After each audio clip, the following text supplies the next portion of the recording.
Hello everyone! Kumusta kayo today? Magandang umaga. Samahan niyo ulit ako sa pagpasok ko sa aking trabaho bilang isang college instructor sa isang private university dito malapit sa amin. Isang jeep lang yung sinasakyan ko mula sa aming bahay papunta dito sa school at pagbaba ko ng jeep ay maglalakad lang ako ng kaunti papunta sa main entrance ng university. Maganda naman yung panahon ngayong umaga pero kadalasan pagdating ng hapon ay umuulan pa rin. Kaya lagi na rin ako nagdadala ng payong. Ngayong week ay nakaschedule ang mga students para sa examination, kaya wala kaming gagawing discussion at lecture. Dahil nag-work ako as part-time, automatic na ako na rin yung proctor at magbibigay ng exam sa mga students. At same time din yung test nila doon sa normal class schedule namin. Medyo maaga ako pumasok today kaya nakasit in muna ako habang may nag-e-exam dito sa laboratory kung saan nakaschedule din kami para mag-exam pagkatapos nila.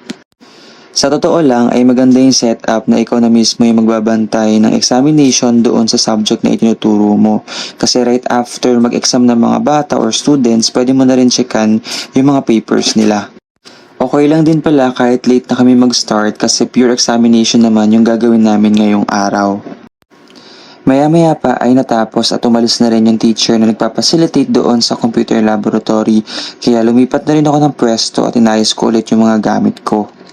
1 month na rin pala akong nagtuturo dito sa private university at isa sa mga na-observe at napansin ko ay yung mga maaayos nilang facilities na nagagamit naming mga teachers as student, especially doon sa mga subject na kailangan ng both lecture and laboratory. Mga ilang minuto pa ang nakalipas at nagdatingan na rin yung mga students ko. Pagpunta nila sa classroom ay pinag-review ko muna rin pala sila para ma-refresh yung kanilang knowledge doon sa i-examine namin. Una ay binigay ko sa kanila yung general instructions at parts ng test paper at sumunod doon ay diniscuss ko rin sa kanila yung some reminders na dapat nilang tandaan habang nagsasagot ng test paper. Hindi naman ganun kadami yung number of students ko kaya hindi rin mahirap na i-monitor at i-facilitate yung kanilang examination. Pagkatapos mag-exam ng mga students sa first subject ay lumipat kami ng classroom. At habang nag-exam sila ay naisingit ko rin na gawin yung PowerPoint na gagamitin namin next week. Kadalasan yung pinaka-basic rule na ini-implement ko during examination ay dapat one seat apart yung mga students at walang mag-uusap. Kung kailangan ng scientific calculator, dapat may sarili silang dala. Pagkatapos ko gumawa ng PowerPoint ay chinikan ko na rin yung mga naunang test paper na sinagutan ng mga students kaninang first subject.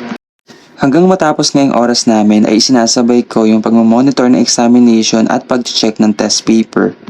Dito ko na rin pala tatapusin itong video at maraming salamat sa panonood.